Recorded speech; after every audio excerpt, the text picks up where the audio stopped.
कहते हैं कि मायूस न हो, जिंदगी से कभी भी तेरा नाम बन सकता है, और यदि हौसला हो बुलंद और आग लगी हो दिल में, तो अखबार बेचने वाला भी कलाम बन सकता है।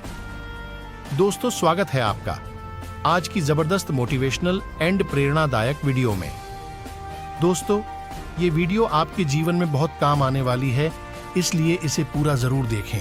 अबुल पारिक जैनुल आबदीन डॉक्टर एपीजे अब्दुल कलाम की जयंती 15 अक्टूबर को विश्व छात्र दिवस के रूप में मनाया जाता है।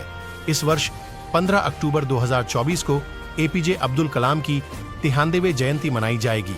तमिलनाडु के रामेश्वरम में डॉक्टर एपीजे अब्दुल कलाम का जन्म 15 अक्टूबर 1931 में हुआ।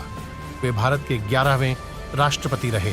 एपीजे अब्दुल कलाम भारतीय एरोस्पेस वैज्ञानिक थे, जिन्होंने 2002 से 2007 तक भारत के 11वें राष्ट्रपति के रूप में कार्य किया। उन्होंने भौतिकी और एरोस्पेस इंजीनियरिंग का अध्ययन किया था। एपीजे अब्दुल कलाम को पीपुल्स प्रेसिडेंट के रूप में भी जाना जाता है। एपीजे अब्दुल कलाम के जीवन की कहानी काफी संघर्षों से भरा रहा।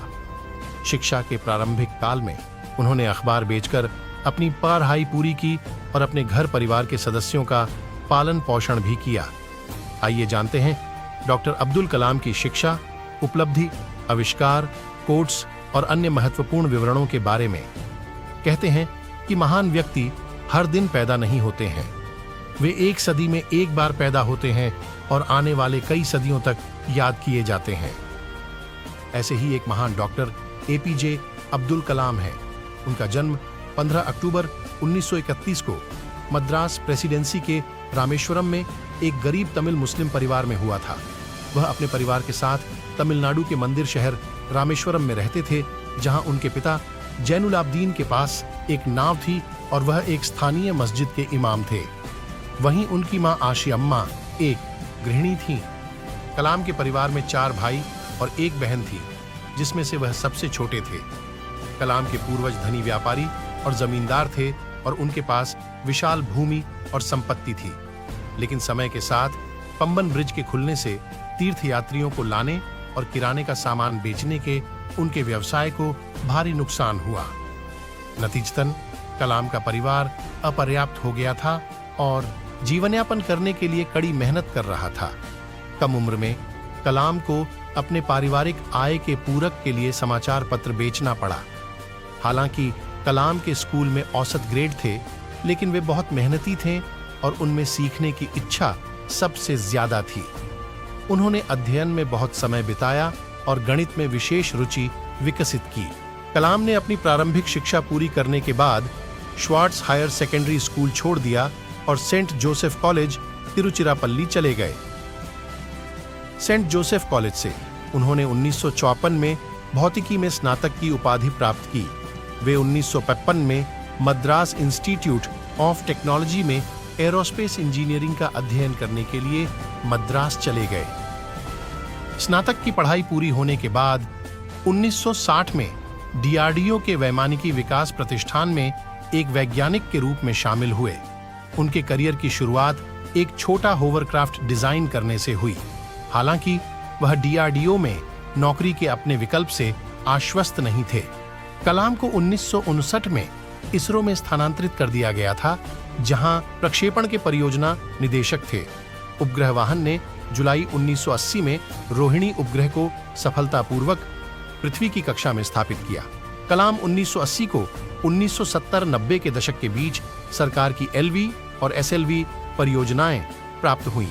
उन्होंने प्रोजेक्ट डेविल और प्रोजेक्ट वैलिएंट जैसी 2 परियोजनाओं का निर्देशन किया, जिसका उद्देश्य सफल एसएलवी कार्यक्रम की तकनीक से बैलिस्टिक मिसाइलों को विकसित करना था। कलाम ने किसी तरह इंदिरा गांधी को आश्वस्त किया और इन एरोस्पेस परियोजनाओं के लिए गुप्त धन की मांग की। उनके शोध और अपार ज्ञान ने उन्हें और देश को 1980 के दशक में महान ख्याति दिलाई। इसके बाद कलाम 1992 में रक्षा मंत्री के वैज्ञानिक सलाहकार बने और सरकार के प्रमुख वैज्ञानिक सलाहकार के पद पर पदोन्नत होने से पहले 5 साल तक उसी पद पर रहे। देश के 1998 के परमाणु हथियारों के परीक्षण में उनकी अपार भूमिका ने भारत को एक परमाणु शक्ति के रूप में मजबूत किया। कलाम अब एक राष्ट्रीय नायक बन गए थे, जिन्हें आने वाले युगों तक याद किया जाएगा। हालांकि उनके द्वारा किए गए परीक्षणों ने अंतर्राष्ट्रीय समुदाय में भारी हंगामा मचाया। कलाम ने टेक्नोलॉजी विजन 2020 नामक एक राष्ट्रव्यापी योजना को सामने रखा, जो उनके अनुसार 20 वर्षों में भारत के कद को विकासशील से विकसित राष्ट्र में बदलने का एक शानदार तरीका था। योजना ने उन्नत प्रौद्योगिकी को अपनाकर, स्वास्थ्य सुविधाओं का विस्तार करके और जनता की शिक्षा पर जोर देकर राष्ट्र की प्रगति की कल्पना की। देश के राष्ट्रपति के रूप में अब्दुल कलाम सर भारत के 11वें राष्ट्रपति बनने के हकदार थे। 25 जुलाई 2002 में वे देश के राष्ट्रपति चुने गए। उनका कार्यकाल 25 जुलाई 2007 था। कलाम भारी मतों से चुनाव जीतकर राष्ट्रपति बने। राष्ट्रीय जनतांत्रिक गठबंधनों ने उन्हें अध्यक्ष पद के लिए नामित किया और इसे समाजवादी पार्टी और राष्ट्रीय कांग्रेस पार्टी का समर्थन प्राप्त था।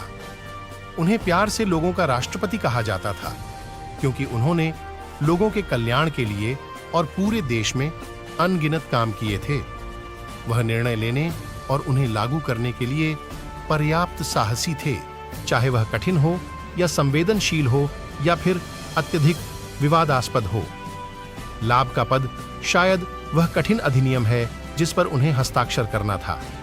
1701 में निपटान के अंग्रेजी अधिनियम के अनुसार लाभ का पद यह स्पष्ट करता है कि शाही परिवार के तहत एक पेशेवर स्थापित करने वाला कोई भी व्यक्ति जिसके पास किसी प्रकार का प्रावधान है या जो राजकुमार से पेंशन ले रहा है, के पास नहीं है हाउस ऑफ कॉमन्स के लिए काम करने का अधिकार।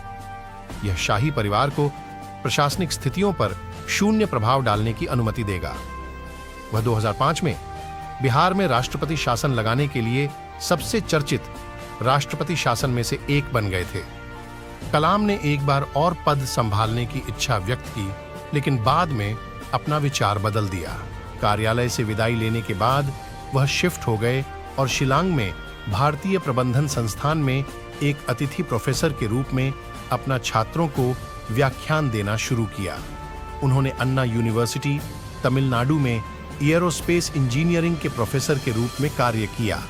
उन्होंने अपनी उपस्थिति और ज्ञान से Indian institute of Indore, Indian institute of Bangalore जैसे शैक्षणिक संस्थानों को भी रोशन किया।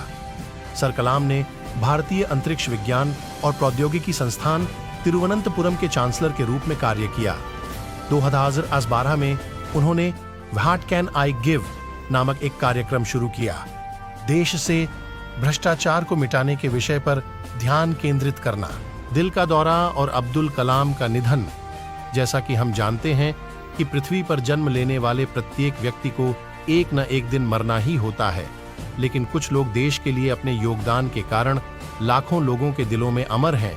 डॉक्टर एपीजे अब्दुल कलाम एक ऐसे व्यक्ति थे जिनका 83 वर्ष की आयु में निधन हो गया। यह पूरे देश के लिए, खास तौर पर युवाओं के लिए एक बेहद दर्दनाक समय था, क्योंकि हर वर्ग के लोगों को प्रेरित करने वाले एक महान व्यक्ति दुनिया छोड़ गए।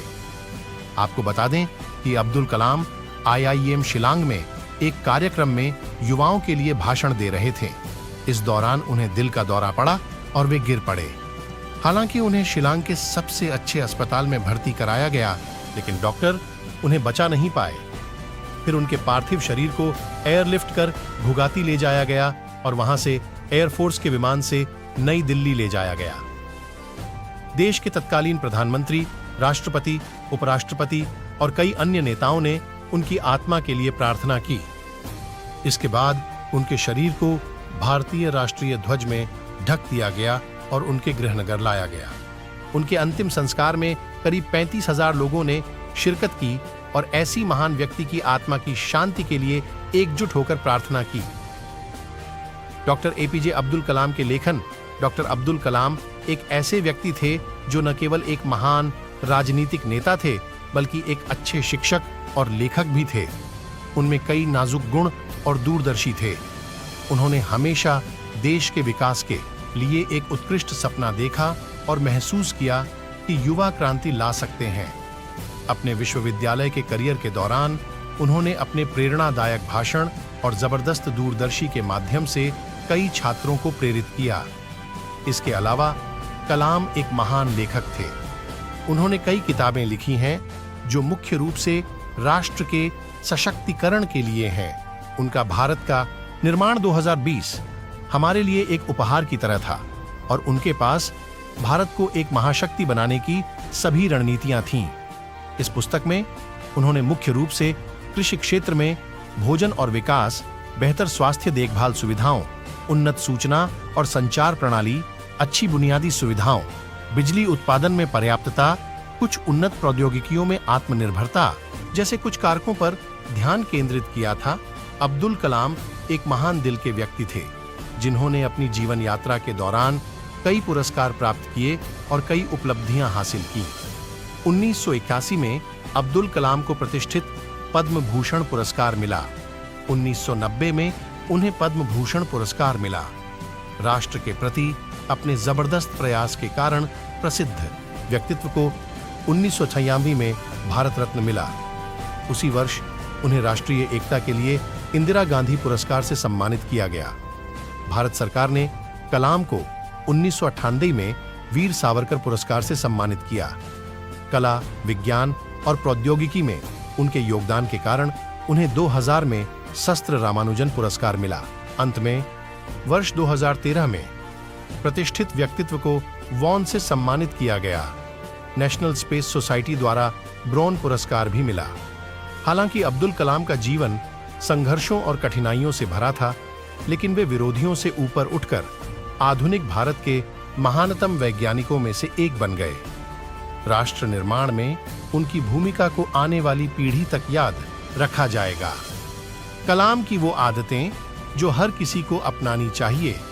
डॉक्टर एपीजे अब्दुल कलाम की अनेकों आदतें थीं जो हम सबको सीखनी चाहिए। यहाँ कुछ ऐसी महत्वपूर्ण आदतें हैं जो हम सबको अपनानी चाहिए। 1. समय का महत्व समझना। डॉक्टर कलाम ने समय के महत्व को हमेशा समझा और समय को महत्वाकांक्षी तरीके से उपयोग किया। वह दृढ़ता से वक्त नियंत्रण करते थे। 2. स्वास्थ्य का ध्यान रखना। कलाम सर ने स्वास्थ्य को महत्वपूर्ण माना और नियमित व्यायाम और आहार पर ध्यान दिया। उनकी यह आदत उन्हें ऊर्जावान और कार्यक्षम बनाए रखने में मदद करती थी। 3. गुणों का मूल्यांकन करना। डॉक्टर कलाम साहब ने नैतिक मूल्यों और ईमानदारी की महत्वपूर्णता को सदैव उच्च माना। वे यहाँ तक कि अपने बचपन के दोस्तों से भी गुणों की मूल्यांकन करते थे। 4. सीखने के प्रति उत्साह। डॉक्टर कलाम सर ने जीवन भर सीखने का उत्साह बनाए रखा। उनकी अद्भुत जिज्ञासा उन्हें सदैव नवीनता की ओर बढ़ाती थी। 5. सादगी और मितव्ययिता। कलाम सर ने हमेशा सादगी और मितव्ययिता को अपनाया। वे आपूर्ति के बिना व्यय करने की सीख देते थे और आसानी से खुशी पाने के लिए सादगी की प्रशंसा करते थे। 6. सामरिक आत्मसमर्पण। डॉक्टर कलाम ने आत्मसमर्पण और सामरिक भूमिका को महत्व दिया।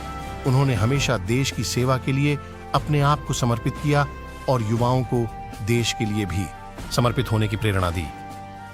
7. संवेदनशीलता और मानवीयता। डॉक्टर कलाम जी ने हमेशा संवेदनशीलता और मानवीयता को महत्व दिया। उन्होंने दूसरों की भावनाओं का सम्मान किया और मानवीय संपर्क को मजबूत बनाने का प्रयास किया। 8. स्वयं संयम। कलाम ने स्वयं को गहराई से समझा और उसे अपनाया। वे संयमित और आत्मनियंत्रित व्यक्तित्व रखते थे। 9. सहनशीलता। कलाम साहब ने सहनशीलता की आदत को अपनाया और उन्होंने जीवन के हर पहलू में चुनौतियों का सामना किया और उन्हें पार किया। 10. सद्भावना और संयोजन। कलाम सर एक बेहद शांत स्वभाव के व्यक्ति थे। हमेशा सद्भावना को अपनाया और विभिन्न सामुदायिक वर्गों को एकजुट करने का प्रयास किया। उन्होंने एक ऐसे भारत के लिए आदर्श बनाया जहां सभी धर्म, जाति और सामुदायिक वर्गों के लोगों का साथ मिलकर रह सके। दोस्तों, इस पूरी कहानी को बताने का मकसद सिर्फ यही है कि जो लोग जीवन में परेशान हैं, मायूस हैं, कामयाबी नहीं मिल रही है, तो उन लोगों के जिंदगी में कलाम सर की बातें एक रास्ता दिखाने का काम करेंगी। तो दोस्तों, ऐसे ही मोटिवेशनल वीडियो देखने के लिए चैनल को सब्सक्राइब करें। जय हिंद, जय भारत,